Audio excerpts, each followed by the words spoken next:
Hello, folks, and welcome out to the Single Player Podcast. I'm your one and only host, I'm 16-Bit, and I got a good show for you this week. We're going to be talking about how Ash became the very best like no one ever was, as well as a highlight of games that are coming out very soon, as well as Rockstar releasing their own launcher, because we needed more of those, didn't we? So anyway, plus more. So sit back, relax, enjoy the show, and we'll be right back after this.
Alright, folks, and we're back. And our first topic has to do with both gaming and anime.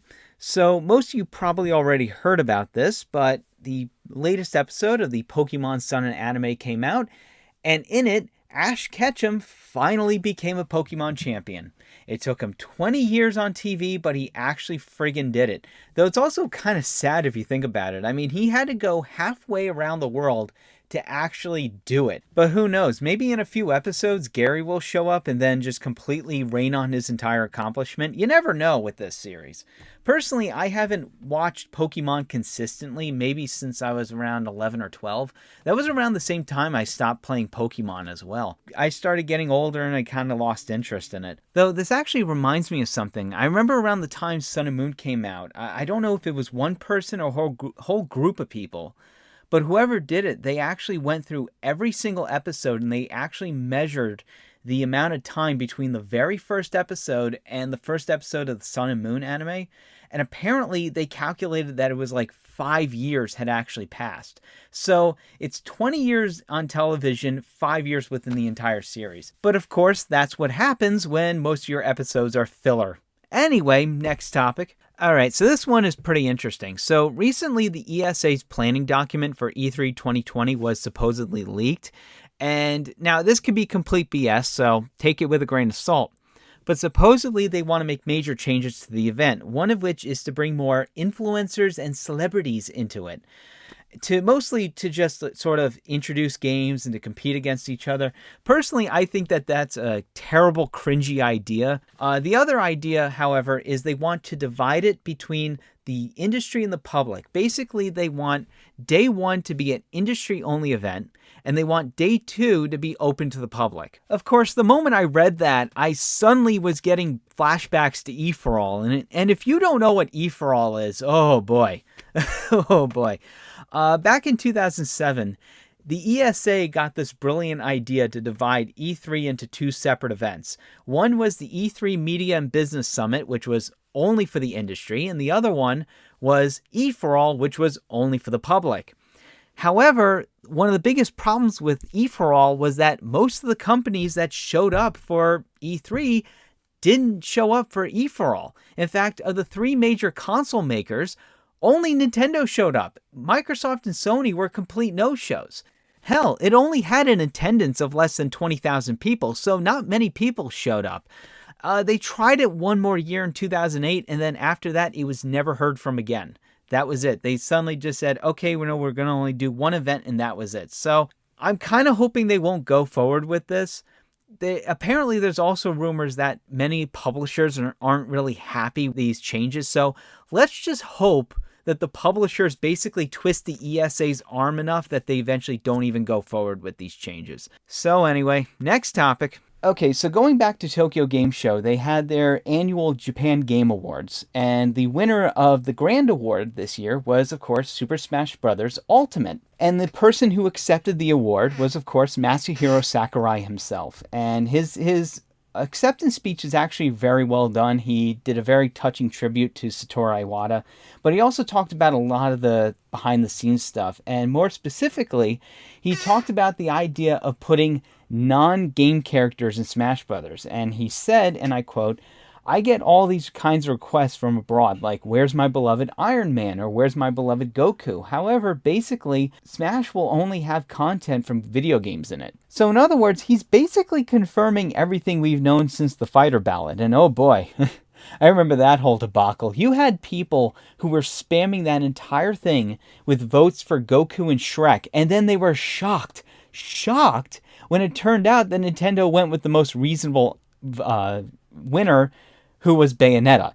So, in fact, I remember hearing at that time that there were people who were like, you had certain subreddits who were like spamming it with their favorite characters. Like, I remember the League of Legends subreddit was like spamming every single day with votes for like different characters. It was crazy stuff. But it's like, folks, if they're not in a video game, they're not going to consider putting them in there, especially if they're like not a character that's on a Nintendo platform, or they're not on a character that's very old. Like, you're never going to see Master Chief or Kratos in there. And before anyone brings it up, the only reason why Banjo-Kazooie is in Smash Brothers is because Banjo started out on a Nintendo system and was considered a Nintendo character for many people. So honestly, like, he's basically just stating the obvious. Folks, you're not going to get your Goku or Iron Man in Smash Brothers. Just accept it and move on. So anyway, folks, I'm going to take a short break, and we'll be right back after this.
All right, folks, and we're back. And for this next segment, I want to highlight a few games that were recently announced and are coming out either later this year or next year, and stuff that really interests me.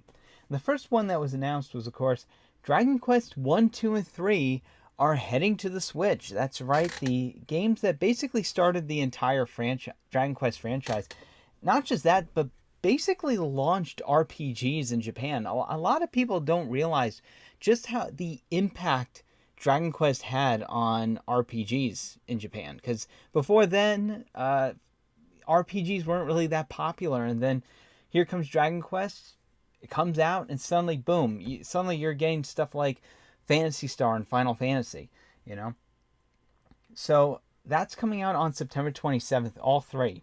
There is a physical version that will be coming out in October. That, of course, that's going to be a multi-language version that will be available mostly for Asian countries, but the good thing is you can pre-order it now. I have mine pre-ordered, so I can't wait to get a hold of that.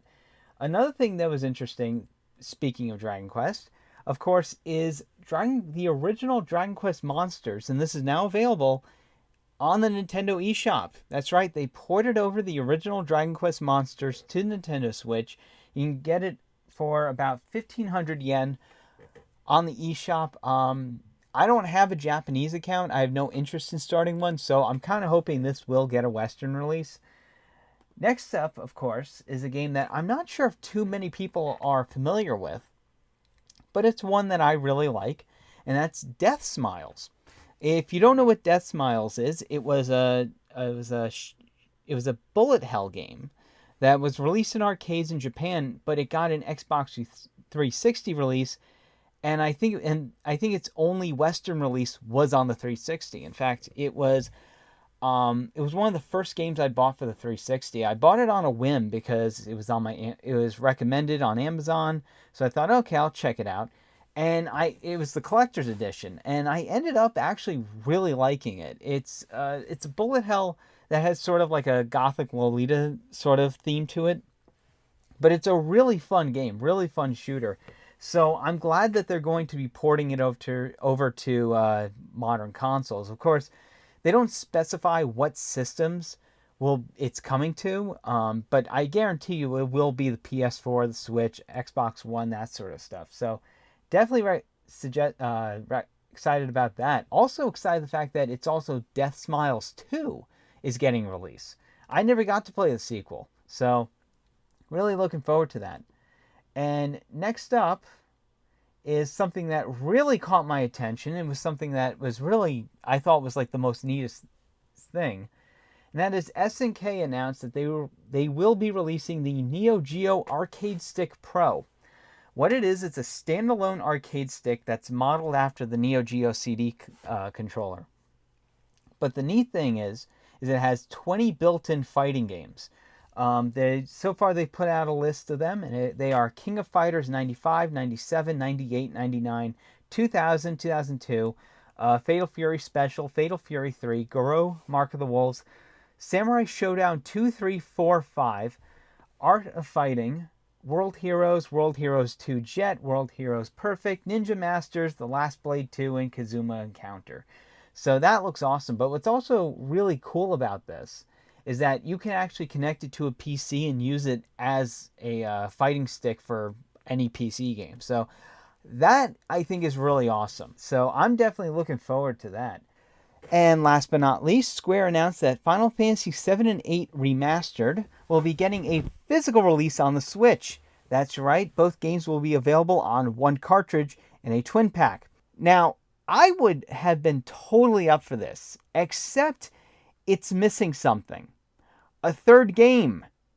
You know what I'm talking about. Final Fantasy IX is not part of this collection, and that's what kind of bothers me. I mean, you're talking about one of the greatest Final Fantasy games on the PS1, and you don't even include it. I mean, come on, Square, really? You couldn't fit Final Fantasy IX on there? What is this? Is this the Final Fantasy Angsty collection? It only includes games where the protagonist is a complete emo? I mean, seriously, and don't give me this crap about, well, we couldn't fit it on there. You could fit it on there, you just don't want to fit it on there. If you notice, a lot of developers these days are very lazy. They don't want to compress a game to sort of fit as much on there. Like Capcom did this shit with the Mega Man collections, where where both the classic and X collections had like half the collection was a digital download. It's like, of course, in this case, they don't even include one of the main games in the PS1 collection. So that just kind of annoys. It bothers me. It really does. All I could do is hope is that they put out 9 in its own like release. Like that would be awesome. You put out 9. Oh, here's what you do. You put out 9 and Tactics all in one collection. I think I tell you, people will buy the hell out of it. So anyway, folks, I'm going to take a short break and we'll be right back after this.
All right, folks, and we're back. And for this next segment, we need to talk about Rockstar. Now, most of you have probably never heard of this, and I don't blame you because it just came right out of nowhere.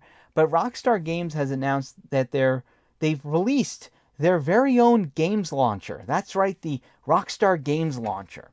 And it includes all of Rockstar's games. And in fact, if you download it now, you get Grand Theft Auto San Andreas for free. Which, of course, now brings the total amount of launchers to 8. That's right, there are now 8 different launchers available on PC. That includes Steam, GOG, Origin, Uplay, Bethesda.net, Battle.net, Epic Game Store, and now Rockstar. You know, this is what's kind of annoying me, is the fact that PC gaming has been rapidly fragmenting itself. Basically, it used to be that when you bought a PC game and you installed it, you didn't need a launcher. All you had to do was just click on the icon on the desktop, make sure you had the disk in the drive, and that was it. That's all you needed. But nowadays, you need all these launchers just to play specific games. I mean, it's getting ridiculous, folks. Look, I understand that Steam has had a monopoly on digital distribution for a long time. I get that, okay? That there is a reason why they had such a monopoly, because they were basically the first ones to ever do it. Hell, they were the only game in town for 10 years? I think until Origin was launched is when they finally had any competition. But it's just kind of getting ridiculous. It just seems that as the years go by, more and more companies keep announcing more and more launchers, and it's getting ridiculous. Like I said, PC gaming is rapidly fragmenting, and honestly, that's going to start putting a lot of people off. Okay, especially since not only do they have to download all these launchers, but they have to start all these accounts, remember all these passwords. It's getting friggin' ridiculous. I'll tell you what it is, folks. It's publishers are getting greedy. They don't want to share profits with another platform, so they create their own and force everyone to have to go through them.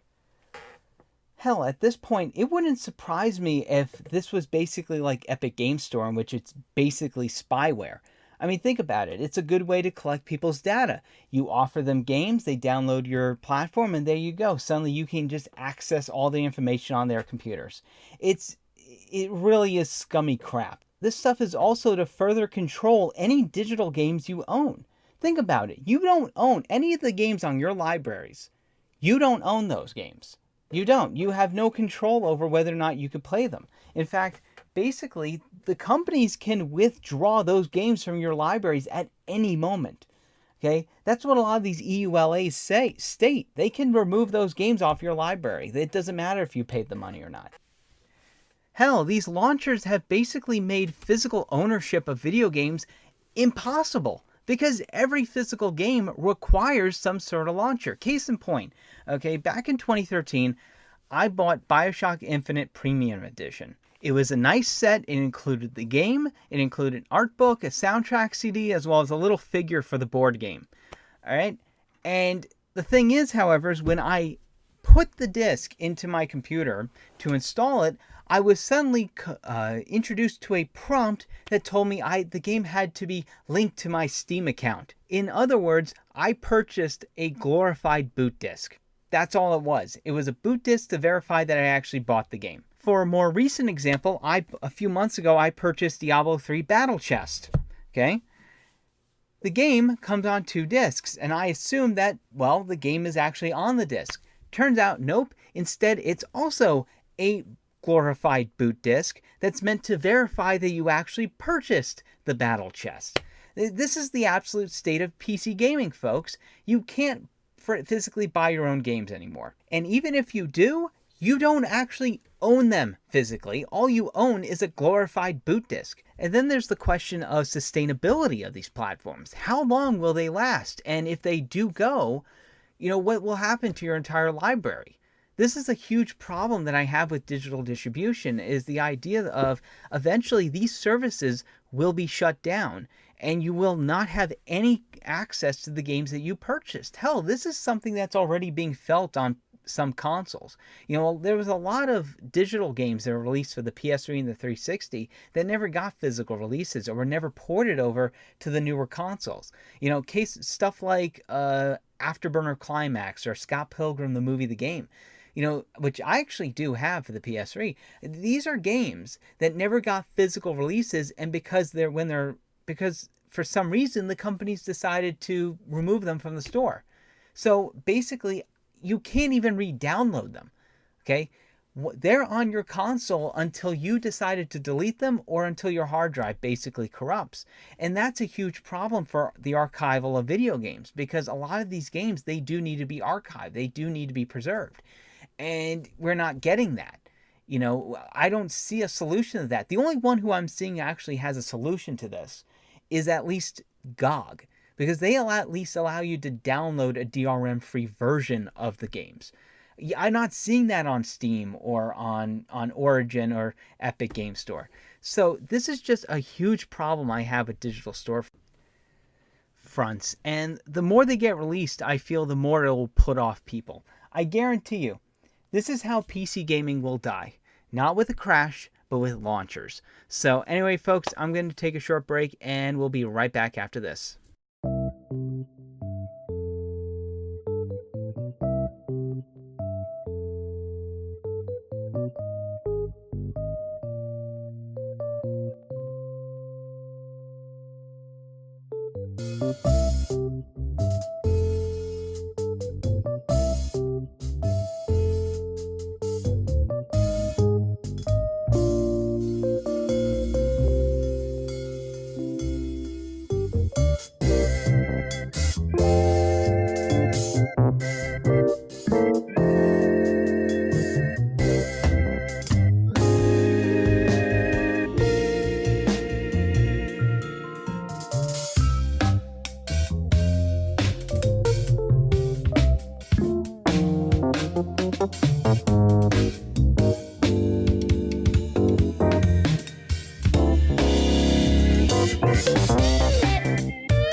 All right, folks, and that's it for this week. I want to thank you all for listening. If you have any questions to be answered on the show next week, just leave them below. It's always appreciated. Questions can range from gaming to non-gaming, so it doesn't really matter to me. You can follow the show on YouTube and BitChute, and you can follow me on Twitter and Gab. Links are in the description. So anyway, folks, I'll see you all next week. And remember that video games will never die.